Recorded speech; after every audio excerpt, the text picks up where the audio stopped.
Ne vous conformez pas au siècle présent. Soyez transformés par le renouvellement de votre intelligence, afin que vous sachiez quelle est la volonté de Dieu, ce qui est bon et agréable. En d'autres termes, changez votre manière de penser. Commencez à penser comme un Christ. Amen. Que vos pensées soient meublées de la parole de Dieu. Alléluia. Parce que si tu penses mal, tu réagiras mal. Tu feras aussi mal. Il n'y a aucun voleur qui est allé voler, juste est arrivé, je vais voler. Dans sa vie, dans sa tête, ah, je vais aller quelque part, je vais voler. Alléluia. Amen. Alors on va voir, il y a quelque chose que l'Esprit a enseigné hier qui est merveilleux. J'espère que c'est capable de transmettre cela aujourd'hui. Alléluia. Vous voyez que dans le verset 1, il dit, à offrir vos corps comme un sacrifice saint et agréable. Et puis le verset 2, il dit, soyez transformés au niveau de votre pensée. Amen. Donc la sanctification du corps ne peut pas de l'âme ne peut pas se faire sans la sanctification du corps. Et vice versa, c'est ce que je vais vous démontrer aujourd'hui. Alléluia. Parce que les pensées, il y a certaines pensées qui peuvent arriver qui n'ont pas vu quelque chose. La plupart des pensées arrivent comment? Parce que l'Esprit m'a enseigné qu'on appelle les 3 portes d'entrée. Amen. Les trois portes d'entrée de souillure dans l'homme. Les 3 portes principales, c'est d'abord tes yeux. La Bible parle d'un texte de 1 Jean, la convoitise est des yeux. La deuxième porte d'entrée, c'est ta bouche ou ta langue. Amen. Donc la Bible dit que c'est un feu. Amen. C'est un petit gouvernement, mais c'est un feu qui va embraser tout le corps. Et la troisième porte d'entrée, c'est l'oreille. Ce que tu écoutes va modifier tes pensées. C'était merveilleux, j'étais fatigué hier, je suis revenu, mais l'Esprit m'a enseigné ça hier, je crois que vous n'écouterez pas ça beaucoup longtemps, ou quelque part. Alléluia. En d'autres temps, quand Dieu a dit d'offrir nos corps, d'offrir tout ce qui nous met en contact. Vous savez que quand on parle de l'esprit, avec l'esprit tu es en contact avec ton Dieu. Avec l'âme, on converse, on communique. Mais avec le corps aussi tu es en contact avec le monde physique. Alléluia. Alléluia. Alors, on va juste voir que la sanctification du corps et celle de la pensée marchent ensemble. Montre-moi quelqu'un qui a sanctifié son corps assujetti à Dieu. Je vais vous montrer quelqu'un dont les pensées sont assujetties aussi à Dieu. Elle ne se limite pas à ce que nous avons enseigné dimanche passé, l'impudicité simplement. Non, non. Vous allez voir aujourd'hui, je ne vais pas parler d'impudicité, je vais parler d'autres choses. Nous allons voir que si tu ne fais pas de ces autres choses-là, tu es aussi coupable que celui qui fait l'impudicité. Alléluia. Amen. Amen. Alléluia. Je vais juste aller rapidement. Alors dans 1 Jean 2, verset 15 à 16. Je suis en train de démontrer que la sanctification du corps et celle de la pensée marchent ensemble. Alléluia. 1 Jean chapitre 2, verset 1 à 2. Alléluia. Nous sommes toujours au niveau d'abord de la sanctification de la pensée. Je vais beaucoup emphaser ici. Alléluia. Alléluia. C'est des choses pratiques. Hein? Si vous mettez ça en pratique dans la vie, vous serez un chrétien victorieux. Vous ne mettez pas ça, vous n'allez pas être un chrétien victorieux. Alléluia. Amen. Qui sait que les tentations ne cesseront jamais? Qui sait ça? Qui sait que les tentations ne cesseront jamais? Tous les jours, les diables t'attaqueront par les tenter. Mais si tu connais ces choses, tu sais comment bloquer les diables. Alléluia. 1 Jean 2, verset 15. Alléluia. Frédéric, tu peux nous lire verset 15 à 17. Alléluia. 1 Jean, chapitre 2, verset 15 à 17. N'aimez point le monde, ni les choses qui sont dans le monde. Si quelqu'un aime le monde, l'amour du Père n'est point à lui. Car tout ce qui est dans le monde, la convoitise de la chair, la convoitise des yeux et l'orgueil de la vie, ne vient point du Père, mais vient du monde. Et le monde passe, et sa convoitise aussi. Mais c'est lui qui fait la volonté de Dieu demeure éternellement. Alléluia. Amen. Amen. Je disais donc que il y a quand l'apôtre dit d'offrir nos corps comme un sacrifice agréable, c'est très important que nous comprenions que la sanctification de nos pensées ne peut être solide si nous ne sanctifions pas les portes d'entrée ou les accès de suivre dans le corps. Il faut que ces accès soient sanctifiés, donc soumis à Jésus-Christ. Nos yeux soumis à Jésus-Christ. Notre bouche soumise à Jésus-Christ. Nous allons voir l'état aujourd'hui. Nos oreilles soumises à Jésus-Christ. Nous verrons que des pensées qui sont mauvaises ne seront pas dans la tête. Souvent on parle que c'est l'inverse. Alléluia. Amen. Amen. Alors, donc, l'apôtre dit, n'aimez pas le monde, les choses qui sont dans le monde. Celui qui aime le monde, l'amour du Père n'est pas en lui. Tout ce qui est du monde, la convoitise de la chair, nous parlons plus particulièrement dans cette partie, la convoitise des yeux. Alléluia. Amen. Amen. J'ai une question que comme je me suis posée, je me pose des questions que j'ai écrit l'enseignement. Amen. Est-ce que c'est voix qui précède les mauvaises pensées ou c'est les mauvaises pensées qui précèdent voix? Je me suis posé ça hier. Les deux. Hein? Est-ce que c'est voix qui précède les mauvaises pensées ou c'est les mauvaises pensées qui précèdent voix? Amen. Ça va de pair, mais voix précède souvent, mais des fois quand une pensée est récurrente, elle peut précéder voix, elle va te pousser à faire là. Quand la pensée n'est pas encore récurrente, les pensées récurrentes, ce qu'on appelle en langage spirituel, pour ceux qui font la délivrance, les forteresses. Quand tu vois une pensée mauvaise venir te tourmenter tous les temps, ça demande une délivrance. Amen. Ça demande une délivrance. Nous parlons de la genèse, comment est-ce que ces choses-là commencent. Alléluia. Amen. Donc, nous voyons que si je sanctifie mes yeux, par exemple, beaucoup de choses ne vont pas tourmenter mes pensées. Amen. L'apôtre parle de la convoitise des yeux. Amen. Alléluia. Amen. Aujourd'hui là, c'est pas.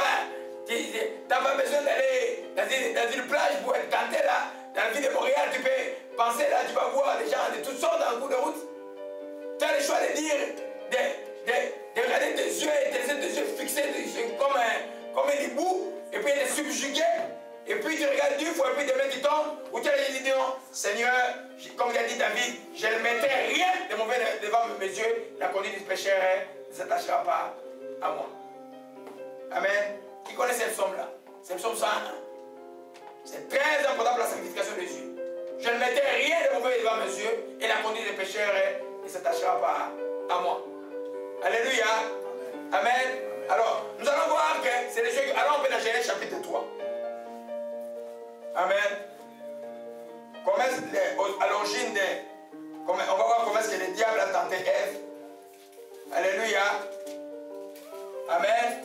Nous sommes en train de voir si les portes d'entrée du corps ne sont pas sanctifiées, il est difficile que les pensées de l'homme demeurent pures et saintes. Amen. On va beaucoup parler de ça aujourd'hui. La vue, l'ouïe et le parler. Amen. Les yeux, les oreilles et la langue. Alléluia. Genèse chapitre 3. Amen. Verset 1 à 6. Je vais demander à frère Joël de lire fort aujourd'hui avec un micro. Genèse 1 à 6. Alléluia. Oui. Genèse 3, je me suis. 3, verset 1 à 6. Alléluia.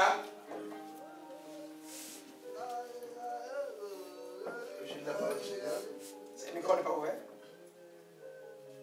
Ok. Les serpents étaient les plus rusés de tous les animaux sauvages que l'Éternel Dieu avait fait.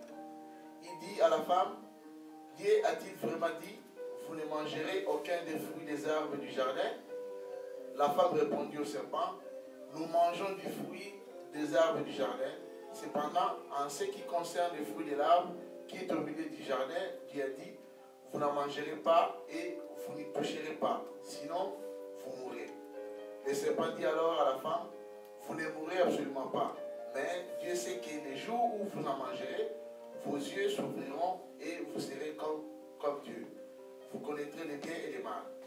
La femme vit que l'arbre était porteur de fruits bons à manger, agréable à regarder et précieux pour ouvrir l'intelligence. Elle prit de son fruit et en mangeant. Elle en donna aussi à son mari qui était avec elle et il en mangea. Amen. le serpent est-il été le plus rusé de tous les animaux des champs et l'Éternel avait fait? Il dit à la femme, Dieu a-t-il réellement dit, vous ne mangerez pas de tous les arbres des jardins? La femme répondit au serpent, nous mangeons du fruit, nous mangeons du fruit des arbres du jardin, mais quant au fruit de l'arbre qui est au milieu du jardin, Dieu a dit, vous n'en mangerez point et vous ne toucherez point de peur que vous ne mouriez. Alors, le serpent dit à la femme, vous ne mourrez point. Amen. Et Dieu sait que le jour où vous en mangerez, vos yeux s'ouvriront. Amen. Et vous serez comme de Dieu connaissant le bien et le mal. La femme, regardez le verset 6. La femme vit que l'arbre était bon à manger et agréable à quoi? À la vue. Et qu'il était précieux pour ouvrir l'intelligence. Dans cette portion, nous trouvons que tous les organes sont impliqués. La première chose, il a laissé son oreille écouter le diable. Le diable est venu poser la question. Elle connaissait la vérité. Que Dieu avait défendu. Le diable vient avec une question de tentation comme il vous pose souvent. Et c'est vraiment ça ce que la Bible dit. Pour te faire douter, pour que tu ne crois pas à la vérité et pour t'avoir après. Est-ce qu'il est vraiment bon que les chrétiens boivent un peu de vin? Est-ce que vraiment ça c'est défendu de la chrétienté? Amen. D'écouter la musique du monde. Mon cas c'est de ce jour ici.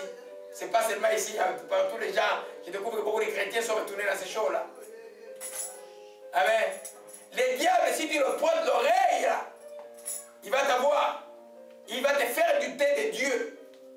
La première erreur d'Ève, c'était d'avoir écouté le diable. Il a dit qu'il était le plus rusé. J'ai toujours dit que la plus grande force du diable, ce n'est pas la force, c'est la ruse.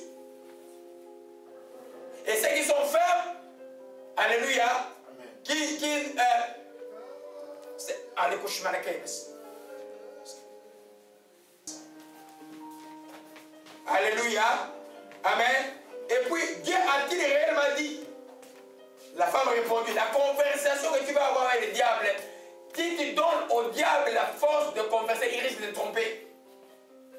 Comme je disais, il y a des filles spirituelles que je vois vraiment qui suivent le domaine de la délivrance avec très très sérieux, que Dieu a une grâce spéciale sur la délivrance sur elle. Et puis, il me parlait d'un démon, comment est-ce qu'il parlait et puis il discutait avec le médecin. Il ne discute plus jamais avec les démons. Parce qu'il peut te tromper. Il peut te faire une délivrance de 5 minutes, faire des délivrances de 1 heure, t'endormir et puis te tromper. Mais il est arrivé au bout du démon. Le démon s'appelait Thrifty. C'est venu d'internet là. C'est un dessin animé. Un jeune homme est prié pour un jeune homme de 12 ans. Et puis le nom, quand ils ont cité, il s'est présenté, le démon s'est présenté. On est allé vérifier sur internet sur place. C'était un démon du feu. C'est vrai, le feu ne lui faisait rien. Alors je lui fallait invoquer le sang. Ils m'ont appelé, mais le téléphone était, vous savez, comme chez moi là. Je vous promets que la semaine prochaine, ça va être changé. Le téléphone sera toujours ouvert. Il m'a pu avoir, mais cet esprit l'a aidé. Il a invoqué le sang, il fit tout le monde dans l'équipe était fatigué, finalement les jeunes hommes étaient délivrés. Amen. Alors, les diables, je vous dis, les diables, même en délivrance là, il peut te tromper. Il fait, mais je suis parti.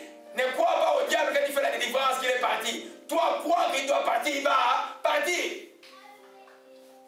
Alléluia. Amen. Les diables, je ne sais pas si avec frère Joël ou frère Guilain, je suis allé prier quelque part chez une femme. Et puis, la femme commençait à faire comme un serpent. Ouais. Les frères étaient en prière tous. Les démons étaient partis. Mais l'esprit me dit, elle fait un scénario. Je dis, esprit de mensonge, arrête-toi là. Amen.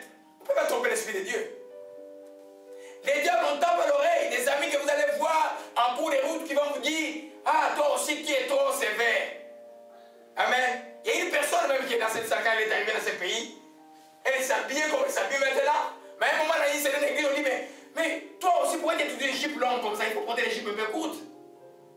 Ça te fait douter de ce que tu es. Le diable te fera toujours douter. Parce que s'il a mis les doutes en toi, il a gagné le combat de la pleine foi. Le texte de Jacques dit quoi? Celui qui doute, ne s'imagine pas qu'il va recevoir quelque chose de sérieux.